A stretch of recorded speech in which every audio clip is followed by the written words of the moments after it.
Lacrosse community, my name is Ryan Berns. I'm the founder of the Lacrosse Leadership Institute.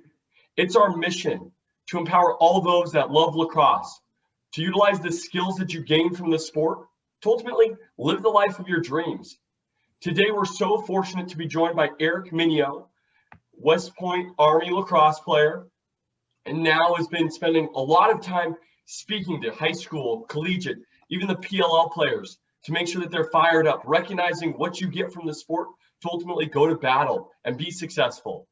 Erik, thank you so much for joining us. Can you please share a little bit of your lacrosse story with our community in terms of where it started and where it is today?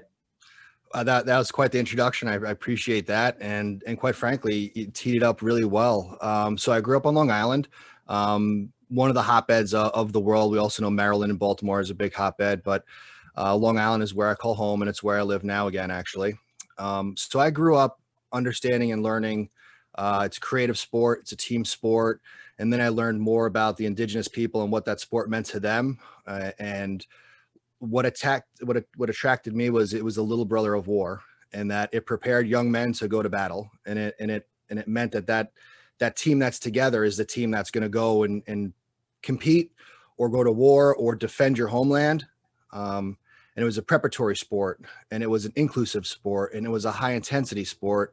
And frankly, I was a super high energy kid. So having the fastest game on 2 feet was like a perfect outlet for someone who the teachers always had the name on the board with checks and pluses. And so I found my outlet, and that's where lacrosse started to navigate the path of my life. Met a great friend there, actually a group of great friends, but the friend who helped influence me first is Sean Parada. And he was going to St. Anthony's High School, which is, it's a lacrosse powerhouse. It's known nationally. It's ranked nationally. It was just released as number 2. And that's the school he was going to play lacrosse. And my public school would have been Whitman or Huntington. And when I saw the lacrosse and the camaraderie and really the willingness to want to go play and compete hard, I was like, it was a natural attraction. It was like, that's where we need to go. So let's rock and roll. And that started the course of college preparation, the brotherhood, the friendship, learning to play on a team, and having more structure, right? So, being coachable and having that creative outlet on the field. And from St. Anthony's, I was very blessed to be recruited to several schools. I took my official visits to Brown University, University of Notre Dame, University of Maryland, and then, of course, West Point. And when I visited West Point, it was in the middle of the winter. I watched, black versus gold intra-squad scrimmage. I saw them pound each other hard, almost come to blows on the field. And then as soon as they went into the locker room, they were hugging it out, laughing, joking, arms around each other. And it was just like, yeah, again, you see that natural attraction of that brotherhood, that kind of pack animal mentality, a lot of like-minded people, but extremely diverse, right? Extremely diverse. The Army recruits from all corners of the country. And so you get a nice melting pot of people on that team too. So then you start to come out of your shell. And frankly, Long Island is a bubble. It is a bubble. There's a world outside of New York, believe it or not. And so experiencing that in the military context, and now you have this leadership framework and you have this followership / leadership framework, and you're a member of a team, and mission first, people always, right? This is where the West Point leadership model starts to inculcate you and starts to develop you and starts to, tear down the walls that may have been built. And here's the process to greatness. Here's the process to excellence. And you learn along the way. And West Point, unfortunately suffered a season-ending ACL injury my freshman year. Earned a spot on the varsity team, was blessed and fought and clawed for a starting position. And 4th game into the season, off of a face-off, it blew out, unfortunately. And that was ACL complete tear, and MCL, meniscus, and PCL were partially banged up. Long story short, rehabbed, long rehab. Couldn't play fall ball, and but was ready for the season.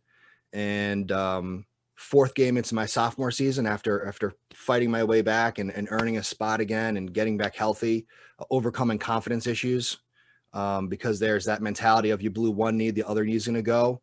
And unfortunately, I think I let that creep into my head. And for whatever reason, the fourth game into the season again, my sophomore year, again, off of a face-off. There was a collision. I was going straight, the side of my knee got collided by the long pole as I was trying to cut. It was another bad blowout, season ending blowout. So I understand like what it means to have a season ripped from you, things that are beyond your control, start to control you. And again, how do you respond? And at West Point, it's one of those places you don't have a lot of time to think and do. You have to react and move forward because the machine doesn't stop. It never stops. And that's kind of the point. So that's why I learned at that point with the lacrosse team, how else can I be a member of the team? And it's not just about me, and I'm not pouty, and it's not like I'm injured and my season's over.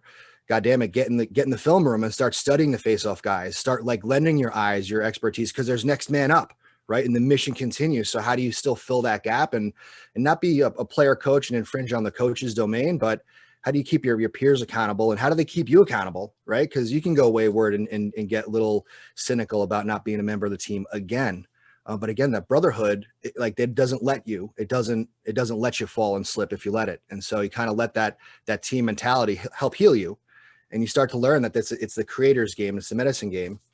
My freshman year, I kind of don't want to overlook this one. And this kind of solidified how we moved forward and how we move forward in lacrosse. My freshman year, September 11th, 2001, that occurred. And so I had friends who were in the tower, and I had like the best of friends whose, family members were in that tower. And so that was the day the world changed. And I just happened to be at West Point. We all happen to be at West Point, and super intense. You go into class, happy-go-lucky sunshine, kind of in your world. And then you come out of class and the MPs, military police are all over campus, loaded weapons, on patrol, like campus is closed, everything is locked down. Like the world changed instantaneously. And we go from learning academics to now, like, yeah, we were always preparing for it, but now war is in our window. And it's in our windshield. So how do we prepare for that? And so a very dynamic shift in culture, in preparation, and really mindset. And it was not if you're going to war, it's when you're going to war. I graduated in 2005. And if you remember kind of the timeline, that's when 2004 is when Abu Ghraib, those pictures were released, and literally every Sunni and Shia and Muslim in the world started fighting us in Iraq and Afghanistan. So in 2005, I graduated into two arguably losing wars with no strategy and no end in sight. And so high five, there's your graduation gift. To add more to that, I actually had a fight for my commission. I had a fight for a spot to go commission into the military. I'll never forget it. The nurse said, "Congratulations, you're non-commissionable. You have 2 reconstructed knees. You're not really healthy for the Army. So congratulations, you have the West Point degree. You can go out in corporate America and earn." And I literally felt like my heart and soul was ripped out of me. Like something had been taken from me, ripped from me. So I had to fight and appeal, and eventually got the stamp of approval. Never forgetting that approved stamp, like it was like straight out of a movie, like good to go. And went off to train in the infantry, and was fortunate enough to go to the 82nd Airborne, what is a global response force. Their mission is preparedness at all times, a high state of it. You are ready to deploy in no notice, 18 hours worldwide, bags packed. You're jumping into a combat zone, into enemy held territory, and you're going to conduct your mission with your team. So the state of readiness and preparedness is there. And what I learned from lacrosse, and that state of readiness with the team and that closeness of the team, and you're ready to go and compete at any time, was an immediate click for me. And even seeing the structure of an infantry platoon is broken down in 4 squads. And within a squad, you have 2 fire teams of roughly 3 people. So you're managing teams of 3 and squads of 3, and it's literally like a lacrosse field. And so you have your offense, your defense, your machine gunners, your offense, your raiders, your breachers. And so everything clicked for me, and was very, very blessed to have great military leaders, very blessed to have those non-commissioned officers who understood competitive mindset, who understood the athlete's mindset, and advancing through the military ranks. Was blessed to go to Ranger Regiment Assessment and Selection, and was selected for service in the 1st Ranger Battalion, 75th Ranger Regiment. Elite organization. Their job is at the tip of the spear. They're going out looking for action, right? Offensive oriented, collision sport, highest stakes. And there's a barrier to entry, right? There's a selection process, and not only physically, but mentally, right? What kind of team player are you? Who are you when the chips are down? And I've had some chips are down days, and you understand what it takes to overcome physical pain because you've experienced it in a lacrosse field or on the surgical table or the physical therapy table. You've been hit on the field and you've seen your teammates hit. So you kind of understand this full contact sport, but now you're playing the end game, right? There's no chance for mistakes because a bullet hurts, and it doesn't matter where it comes from. It's deadly. And again, I liken lacrosse preparing me for that mindset. Like, we're stepping onto the field. Like, this is nothing outside these boundaries matter. So home doesn't matter. The news doesn't matter. Politics doesn't matter. Literally nothing else matters except for my 3-foot space around me and those of my teammates. And the brothers to the left and to the right of you, the guys who were just in your locker room, who are now in your ready room. It's powerful. So in the military, I was blessed to have very strategic leaders. I was led by Admiral McCraven. He is most known for his Make Your Bed book. And he was my military commander, right? So I was able to learn from him, was able to be under his leadership, and really his innovation machine to create something very, very special. And learning from a Navy SEAL, right, as an airborne ranger, and learning cultural differences in the elite levels of the military, and how do you play nice together, and how do you accomplish the mission, and really put your egos aside, right? Put your egos aside, and that becomes a life lesson that you learn. And then General McChrystal, he is, known for his Team of Teams book. He has the McChrystal Group, which is a leadership consultancy for very large organizations. And I was trained and I learned from him, right? He's also a West Pointer and airborne ranger, and was blessed to be under his leadership as well. So he transformed the military. He got rid of the management through scientific methods and checked the blocks and precision-oriented failure and like high pressure to no outlet, right? So I was able to be re-engineered under him while in the military, while in special operations. So talk about a lesson in leadership, teamwork, and changing how the war was fought, right? How the Army did business changed during my time. And these are powerful lessons. And I concluded my military time at the Asymmetric Warfare Group. And they were a special mission unit that got reclassified into TRADOC. And their mission was soldier survivability, right? How do you create a solution, whether it's through management of a system or it's an actual widget? And what we found time and time again is it's the weapon is the mindset. It's how you think, it's how you act, and how do you think your way through the problem set. And transitioned out of the military into the reserves. I actually worked in finance for a number of years, and as a financial advisor, actually. And so you understand, how do you relate to people? How do you solve problems? How do you get creative? How do you build teams around you, right? Because nothing is done alone. Because if it's all you, like, it's going to fail, and you can't fail your clients. You just can't do that. And so how do you have your team support you and have extra set of eyes, and they're looking where you're not? And how do you create that super inclusive team? And about this time, I connected with a dear friend of mine who is now a co-founder in our company, Alpha Echo Project. And she was doing concurrent work with brand work, strategy, culture at a large organizational level. And I was literally in it, living and breathing it. And we saw a pretty massive gap. And it's it's not the company's fault. Companies need to catch up sometimes. But when you see a gap, you see an opportunity, and you have that entrepreneurial spirit, you go for it. And so we left our previous jobs, and we co-founded the Alpha Echo Project. And it was right about this time that the Premier Lacrosse League, the PLL, was kicking off. And wouldn't you know, one of my best friends who I played lacrosse with was John Walker, and who was an assistant coach for the Chrome. And my other dear friend, Tyler Steinhardt, was the director of media and marketing for the PLL. And so there we are, the intersection of lacrosse, showing the path of if here's a way, and here's where you can have your outlet to grow your sport, to grow your leadership, to grow the game.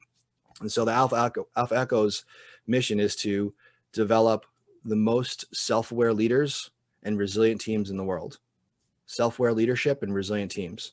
Two things now in the COVID era, things that matter for companies and teams. People are dislocated, people are fatigued, people are stressed, people don't have that camaraderie. So people are pack animals. And so we facilitate that team engagement and that leadership curriculum to build that resilient mindset. In a nutshell, that brings us to present day. So we're blessed to work with high school teams, collegiate teams, professional teams, and develop strategic partnerships and strategic relationships, collaboration over competition. And when you want people to win, you surround yourself with like-minded people who think big and broad, not small and narrow and inward. And, it's been a hell of a ride through COVID to build a business from scratch in a time when no one is able to meet and no one knows the playbook. And I've been in that, right? There's no playbook for war, and especially in a transformation time period. And so I took notes in the military, I took notes in the special operations, and that's what we're applying now passionately.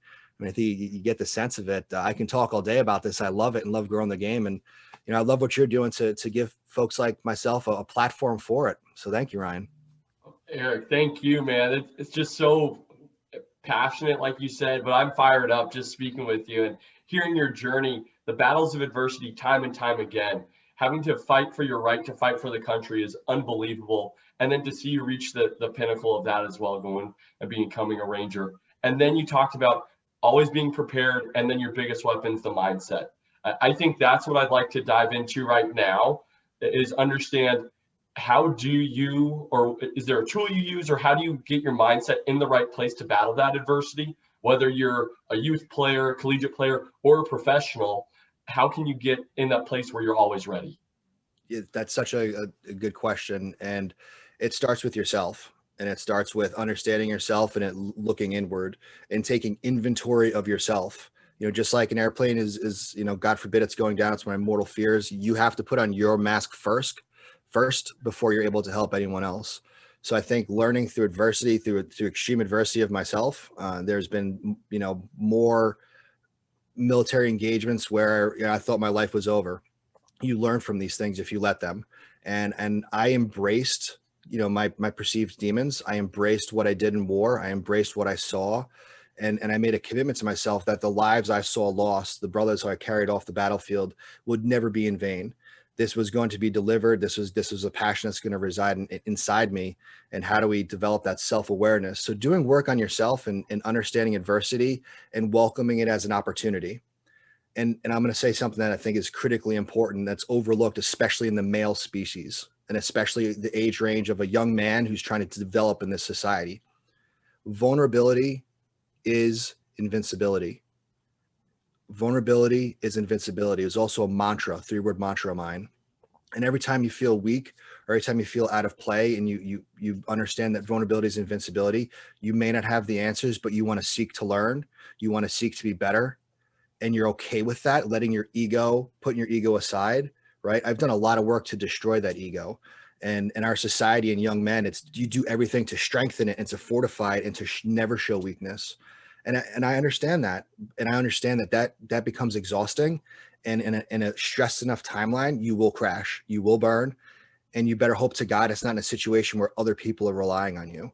So looking at myself, and I did that. I put myself in the hospital by working myself to a ravenous rate. Like, my body shut down in a doctor's appointment that was focused on my wife. I'm the one that goes down. And so you start to see the patterns. And when you start to see the patterns and you take inventory and you understand that, that's how you start to move forward. So embracing those adversity moments as opportunity, and understanding that vulnerability is invincibility, and that what you may face is other people may be facing it too. So if you let people help you, and you can help yourself, no one is coming to save you, as another rule to live by. When you know that no one is coming to save you, it starts to empower things, and that becomes a passion to share and to empower others. There's a lot of personal accountability in that as well. And if no one's coming to save you, you're the one who's responsible. If you know you have a weakness, the best way to overcome that is to ask for help. And I think that's a big point Erik can bring it up. So thank you for doing that. To shift gears a little bit, I'd love to ask, what's a pinnacle lacrosse moment that you have, or what are a couple of them? Yeah, that's a great question. I think earning a spot on the West Point lacrosse team and being a member of that team and donning that uniform, that wasn't an overlooked moment. That wasn't something that I thought I was entitled to. Is something that was earned. So being able to put that on that meant a lot to me. One of the first lacrosse games I went to, coincidentally enough, was West Point versus Hofstra, and I was a wee little guy. And I remember watching, I'll never forget it. Number 44 was their faceoff guy. And he actually had like the knee brace, the Don Joy knee brace on. And I remember waiting, and I'm not a big autograph guy ever, but he was one of the few autographs that I was like, there's something there. So it's the engagement, what you see, and it forms you, and it helps that, navigate where you're going to end up. I think that community aspect of the game and everything that you get from the time you're a little guy all the way to where you are now, there's different snippets or screenshots that pop up in our brains and we think, oh yeah, that was a great time. That was a great time. This morning I was doing a little meditation. It said, think of a time when you're exceptionally happy. And I thought about a tri-lacrosse clinic, just new to the sport. We were coaching up little kids. There's this little 5-year-old, first time with a stick. We're playing sharks and minnows, and I'm chasing him, and he's got the biggest smile you've ever seen in your life. And you couldn't help but feel ecstatic for the guy. And it's awesome that you have that experience as well, and everyone has those experiences, because I think it helps us build, stay passionate, stay motivated to continue to learn and grow, because this life is a long one. And if we plateau, that's an issue. But if we're able to continue growing and stay hungry, that's where ultimately we get to stay happy. Yeah, hugely. And I'd say the other moment that really was a defining moment briefly was in 2016, being able to step on the lacrosse field again with my old former teammate, his name, Captain Ben Harrow. In 2012, he stepped on a pressure plate IED and almost lost his life. Lost both of his legs, 2 fingers, a lot of his forearm, but he's a fighter, right? And he was my teammate, he was my classmate, he's a fellow infantryman and ranger, and now is a special forces team leader, and was blessed to be in Maryland, so close to where he was doing his recovery, and was able to be a part of that through the good, the bad, and certainly the ugly. But I played in the shootout for soldiers. It was something that, I learned and got reconnected in the lacrosse community. And so fast forward to 2016, he said, I'll play again. And I was like, dude, game on. And so I put out a, video with Shootout for Soldiers, and I was like, hey, next year, maybe we'll do this. And then the following year, Ben stepped on the field with me. So being able to step on, a field, and I think it was at McDonough High School, McDonough or St. Paul's that year. There was all strangers, but our families were there. Just the spirit of stepping onto the lacrosse field again to compete with a brother in arms and a brother and a classmate and a teammate for someone who shouldn't be alive, and he is, and he's in goalie competing. Like, are you kidding me? We talk about overcoming adversity, like connecting the sport, the medicine game, the creators game, bringing everyone together. And he, even had a kick save during that game, right? Like a kick save, right? So it's like these are magical moments that really impact you and really make it a special game. And I see this sport is a miracle. So definitely some pinnacle moments there. Oh my gosh. Well, thank you for sharing that story, because that is unbelievable to hear. And seeing him with you in the videos of the PLL just gave me chills. And that's awesome to hear that story of the Shootout for Soldiers as well. Yes. Erik, I love to ask this to everyone. What does leadership mean to you? Great question. Leadership is a team sport. And I believe that culture is a team fight. And I believe that high-performing teams are addictive. So leadership is inclusive. Leadership is compassion. Leadership is passion. Leadership is doing the right thing, right? You are who you are when no one is looking. And so it's not when the spotlight is on you, like, hey, I'm saying and doing all the right things. It's the person who's authentically there, rolling the sleeves up, genuinely cares, selfless, people who put the needs of others before theirs. There's work to be done. Like, what needs to be done, you do it. And most importantly, you empower others. And I think that's the leadership, is that transfusion of all of your good attributes and all of the people's attributes around you, and raising those and bringing that whole thing, that whole team to fruition and achieving the unachievable, right? When the odds are stacked against you, like, you're able to overcome that, and no individual person can do it. The collective comes together, and that's like strap in. So leadership is a team sport, and leadership can't be bullshitted, frankly. And I'll say it, candidly there, excuse the language, but you saw, I think, the NCAA give a BS response to the women's basketball equipment and their weight training equipment. And it was perceived leadership. I'll call it failed management. But they did the right thing. They did the right thing eventually, but they showed their hand. And then with their statement, they showed the other hand. So I think, leadership can't be faked. It needs to be authentic and driven from the heart, especially in these days, because people want that and people are craving that because we're so dislocated and there's so much stress. There's so much stress in our society right now. And it's no one's particular fault. Like, it's COVID and everything else. So how do we be authentic with each other and communicate love, communicate that support for ourselves? And it can be so difficult to communicate that love and the support for one another. But once you get to that high performance team, like you said, it is addictive and you want to keep pushing and pushing the envelope. You have a group that has extremely high standards and you know that there's trust there because you've built that over time. And that's one of the great things I think about Division I sports or high collegiate sports is for the average person, you get that availability. And then when you get to the professional world, it takes some time to build that team, but eventually you do. And then things just start clicking. And I know things are clicking right now for you guys with the Alpha Echo project. I'd love for you to share a little bit more about that. And I know you have some breaking news with that as well. So I'd love to tease that out of you if you can. Great, Ryan. Thank you. So again, the Alpha Echo project, our mission is to develop the most self-aware leaders and resilient teams in the world. And so we have virtual digital training right now that we're able to work with teams and businesses and organizations to bring their teams together and to provide support and to share the stories and lessons in leadership and to come together, right? And to learn, right? And to also deliver the mental cognitive skills and tools that we have acquired through risking our lives, through military training. Members of our team are certified mental performance consultants, right? We have a stable of them. So they are recognized in the field of psychiatry for delivering performance in elite teams. Proud to say we have CC Kraft, and she works in MLB. She's with the Phillies right now. She won a World Series ring with the Cleveland Indians previously, first woman in MLB baseball. Super excited for her. And we have a whole, other stable of special operations, retired folks who work on our team. So we look to transfer and to share these skills. Like, how did we overcome these situations? How did we overcome adversity? How do we start shifting our perspective? And through immersive experiences, through reflective journaling, through engagement, being there, we're working with teams, people, and organizations to shape this. And through that work and just sharing your passion, you start to develop strategic partnerships and relationships. And one that we're very, very proud of is Epic Lacrosse, who's led by James Mycelli and a tremendous team of operators and leaders within that organization. They overcame so much during COVID and we grew together as mutual businesses in support of each other.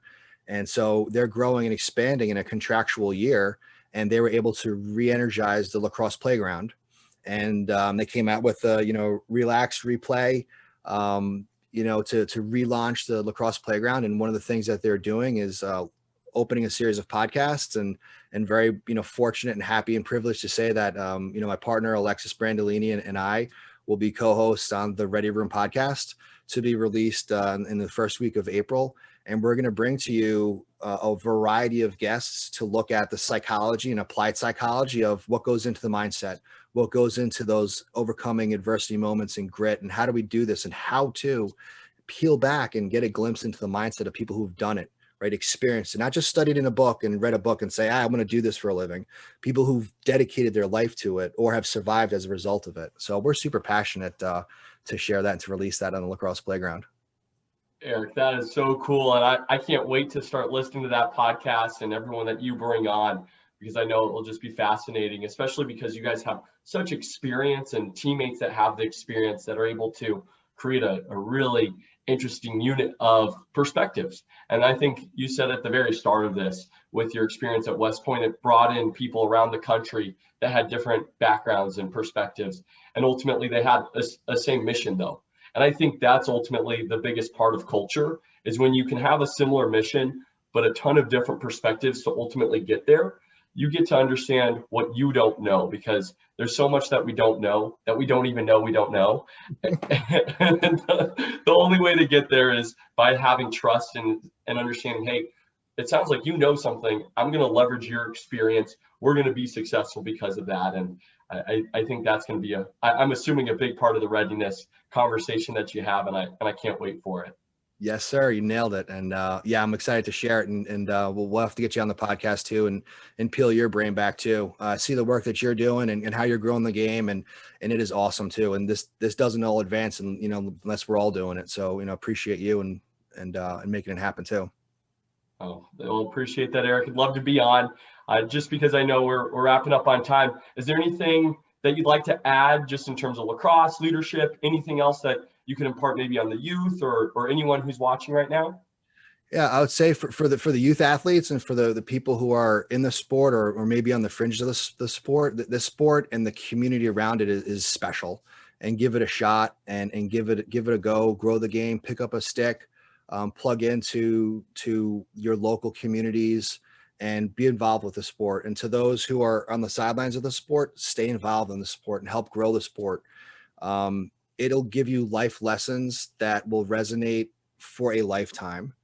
It is the medicine game. It is the healing game. It's the creator's game. And you don't see people angry with a lacrosse stick in their hand. You always see them smiling, right? It's one of the few sports where people are in the flow and you see smiles on there. Like there's something special there. So, grow the game, reach out if you need help or you're in need.